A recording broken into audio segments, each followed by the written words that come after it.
Fancy garment and kids mall, sherwani, coat pant, 3 piece, shooting, shirting, tailoring, बच्चे और बच्चियों के लिए कई सारे कपड़ों की वैरायटियां। हमारा पता आयशा नगर पुलिस स्टेशन के सामने, हजार खोली, मालेगांव। प्रोप्राइटर चांद खान।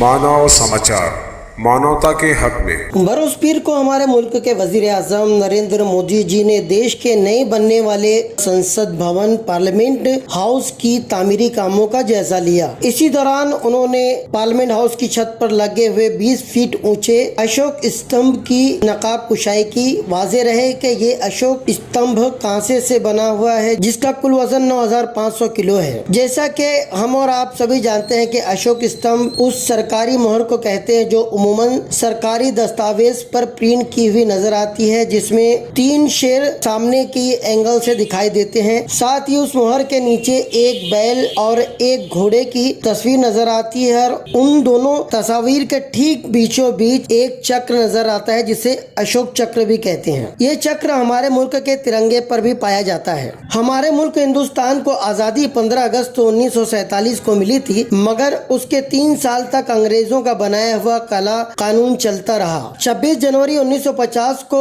हमारा खुद का बनाया हुआ आइन पूरे मुल्क पर लागू किया गया। तभी से सभी सरकारी कागजात पर सरकारी कामों के लिए अशोक स्तंभ को दर्शाने वाली ये मोहर को भी आम किया गया है। 273 साल कब्ल मसीह में हिंदुस्तान में मौर्य खानदान के तीसरे राजा सम्राट अशोक राज किया करते थे, जो बड़े ही जालिम राजा के रूप में जाने जाते थे। मगर कालिंग में हुई जंग के दौरान कत्लेआम ने उनकी पूरी जिंदगी बदल दी। इस जंग के दौरान हुए कत्लेआम ने सम्राट अशोक को बेचैन कर दिया था। उन्हें जंग जदल से नफरत हो गई थी। उन्होंने राजपाट त्याग कर गौतम बुद्ध के बौद्ध धर्म को अपनाया और गौतम बुद्ध की तालीमात को आम करने में लग गए। बस यहीं से अशोक स्तंभ की शुरुआत होती है। उन्होंने चारों सिमत गरजते हुए शेरों का एक स्तंभ यानी कि एक मीनार बनाया। दरअसल शेर गौतम बुद्ध के जो 100 नाम है, उन नामों में से अलामती तौर पर 2 नाम शेर से मिलते हैं। यही चीजें अशोक स्तंभ में शामिल की गई है, जो सारनाथ में सबसे पहले कायम किया गया था। बताते हैं कि सम्राट अशोक ने 3 सालों में तकरीबन 84,000 स्तंभ बनाए, 84,000 मीनार बनाए। आप इसे सुतून भी कह सकते हैं, मीनार भी कह सकते हैं, पिल्लर भी कह सकते हैं। सारनाथ के अलावा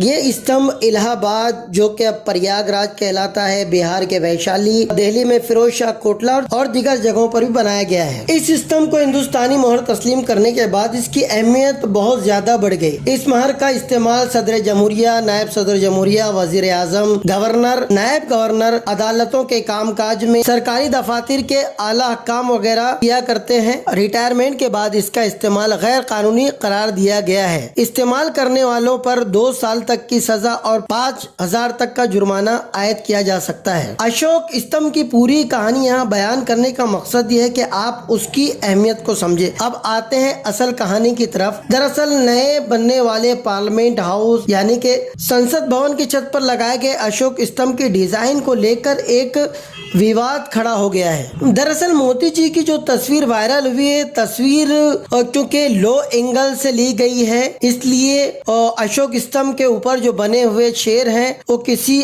आदमखोर शेर की तरह मुंह फाड़े हुए नजर आ रहे हैं और इसी चीज को लेकर विवाद खड़ा हो गया है। आम आदमी पार्टी के लीडर संजय सिंह और कांग्रेस के अभिषेक गोयल ने सवाल उठाते हुए कहा है कि नए संसद भवन की छत पर लगे हुए शेर बदल दिए गए हैं। जो पुराना अशोक स्तंभ जो पुरानी बिल्डिंग पर लगा हुआ था या उमूमन मोहर में जो नजर आता है, इन दोनों ही लीडरान के मुताबिक वो शेर बड़े ही पुरवकार अंदाज में खड़े हुए नजर आते हैं और किसी जिम्मेदार राजा की तरह संजीदा नजर आ रहे हैं, जबकि नई इमारत में लगे हुए स्तंभ पर जो शेर नजर आ रहे हैं वो आदमखोर शेर दिखाई पड़ रहे हैं। वहीं कुछ लोग प्रधानमंत्री नरेंद्र मोदी जी का बचाव करते नजर आ रहे हैं। लाला नामी एक दोषी से जो कि जोधपुर राजस्थान की रहने वाली है, उन्होंने एक ट्वीट करते हुए कहा है कि अंकल ये गलत एंगल से ली गई तस्वीर है, इसमें आपको ऐसा दिखाई पड़ रहा है। ये मैं आपको सामने से ली हुई तस्वीर भेज रही हूँ, इसमें आप साफ देखेंगे कि वो शेर आपको खूनख्वार नजर नहीं आएंगे। खैर, इस विवाद में बीजेपी के मिश्रा, टीएमसी की महुआ मोइत्रा